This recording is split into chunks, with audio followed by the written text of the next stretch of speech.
നിരവധി വാർത്തകൾ ഇന്ന് പത്രത്തിലുണ്ട്. പ്രധാനമായും സാധാരണക്കാരെ ബാധിക്കുന്ന വിഷയങ്ങളെ സംബന്ധിച്ചെന്ന് പത്രങ്ങൾ പ്രതിപാദിക്കുന്നു. ടെലിവിഷനുകൾ കൈകാര്യം ചെയ്യാത്ത പല വാർത്തകളും ഇന്ന് പത്രങ്ങൾ വലിയ പ്രാധാന്യത്തോടു കൂടി നൽകിയിട്ടുമുണ്ട്. പത്രം 18ലേക്ക് സ്വാഗതം.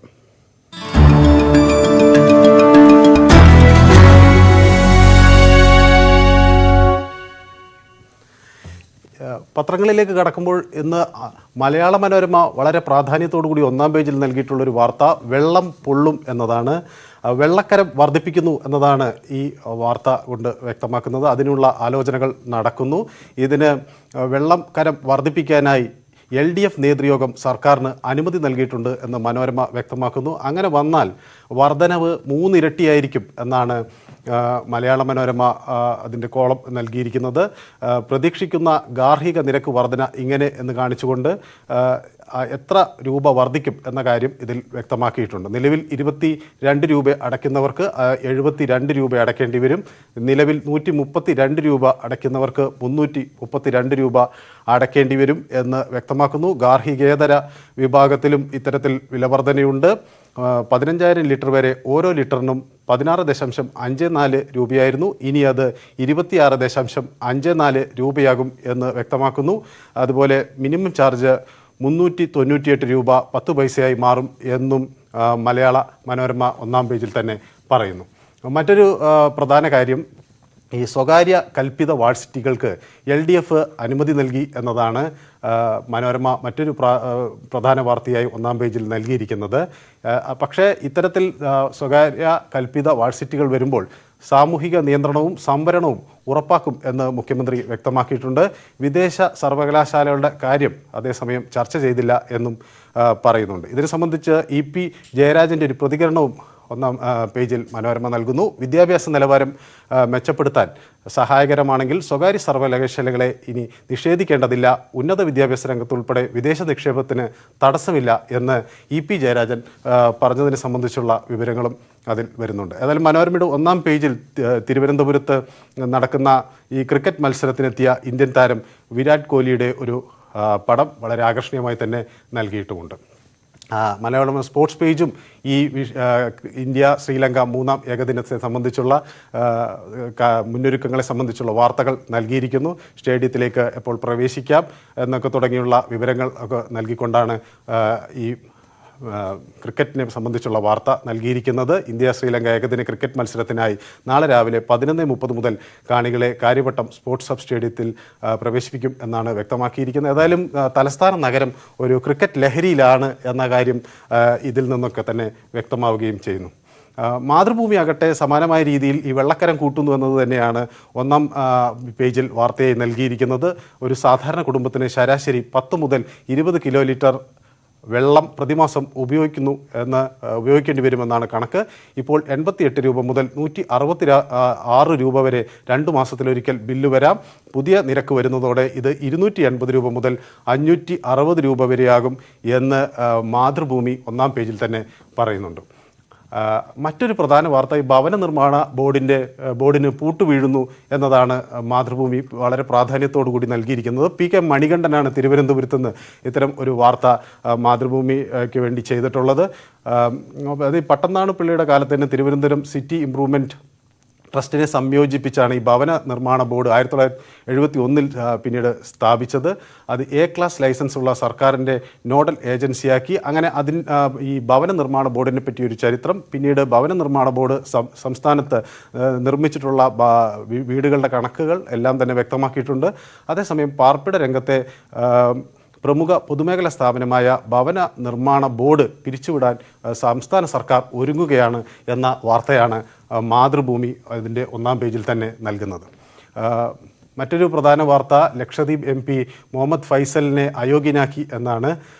ഫൈസൽ നമുക്കറിയാം ലക്ഷദ്വീപിൽ ഉണ്ടായിരുന്ന വലിയൊരു കോൺഗ്രസ് ആധിപത്യം, PM സെയ്ദിനെ പോലെ 40 വർഷമൊക്കെ ലക്ഷദ്വീപിൽ നിന്ന് തുടർച്ചയായി ജയിച്ചു വന്ന ഒരു MP ആയിരുന്നു കോൺഗ്രസിനുണ്ടായിരുന്ന. അദ്ദേഹത്തിൻ്റെ മകനെ പരാജയപ്പെടുത്തിയാണ് ഫൈസൽ 2014 ഒരു അട്ടിമറി വിജയം നേടി എത്തുകയും ചെയ്തത്. പക്ഷേ ഫൈസൽ ഇപ്പോൾ വലിയ പ്രതിസന്ധിയിലായിരിക്കുന്നു എന്നാണ് വാർത്ത വ്യക്തമാക്കുന്നത്. കാരണം നേരത്തെ ഫൈസലിന് എതിരെ കോടതി ഒരു കോടതി ഫൈസലിനെ ശിക്ഷിച്ചിരുന്നു. തുടർന്ന് അതുകൊണ്ട് തന്നെ അദ്ദേഹത്തെ ഫൈസലിനെ അയോഗ്യനാക്കി എന്ന വധശ്രമ കേസിൽ ശിക്ഷിക്കപ്പെട്ട ലക്ഷദ്വീപ് MP മുഹമ്മദ് ഫൈസലിനെ ലോക്സഭാ സെക്രട്ടേറിയറ്റ് അയോഗ്യനാക്കി എന്ന വാർത്ത മാതൃഭൂമിയും നൽകിയിരിക്കുന്നു. മാതൃഭൂമിയും ഈ ക്രിക്കറ്റ് ടീമുകൾ എത്തിയതിനെ സംബന്ധിച്ച് നല്ല പടങ്ങളോടുകൂടി തന്നെ വളരെ വിസ്തരിച്ചുള്ള വാർത്ത നൽകിയിട്ടുണ്ട്.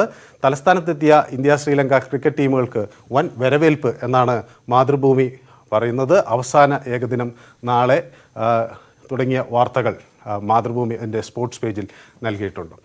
മറ്റൊരു പ്രധാന കാര്യം, ഈ കേരളം ഇപ്പോഴും ചർച്ച ചെയ്യുന്നത് ഈ ഇത്തരത്തിലുള്ള സാമ്പത്തിക തട്ടിപ്പുകളെക്കുറിച്ചാണ്.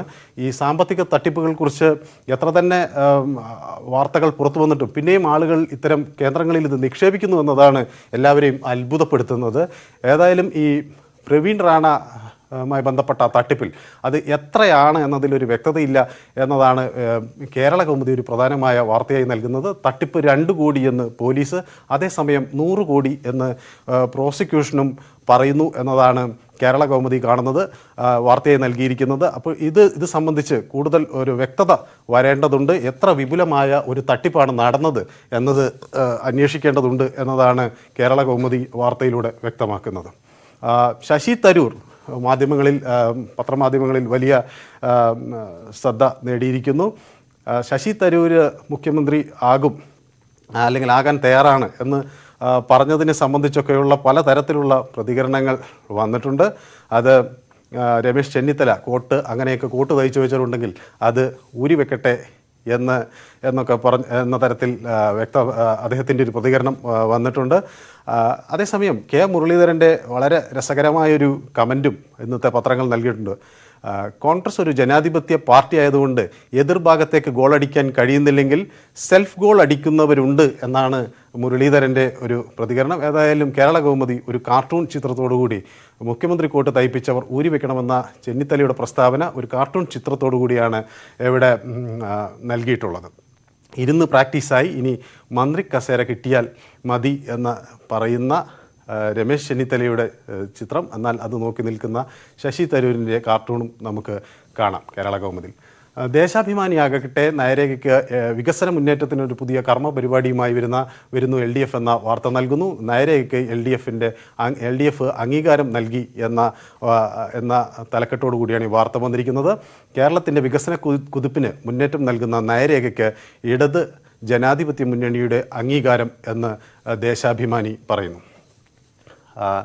ദ ഹിന്ദു വളരെ പ്രാധാന്യത്തോടു കൂടി നൽകിയിരിക്കുന്ന ഒരു ടൂറിസം പ്രോജക്റ്റിനെ സംബന്ധിച്ചാണ്. ലക്നൌവിലെ ഒരു ടൂറിസം പ്രോജക്റ്റാണ്. അതായത് prime minister Narendra Modi has on Friday flagged off the world's longest river cruise MV Ganga Vilas and inaugurated the tent city at Varanasi എന്ന വാർത്ത. അതായത് ഇത്രയും വലിയൊരു ക്രൂയിസ് യാത്രയ്ക്കുള്ള റിവർ ക്രൂയിസ് സംവിധാനം വാരണാസിയിൽ ഒരുങ്ങുന്നു.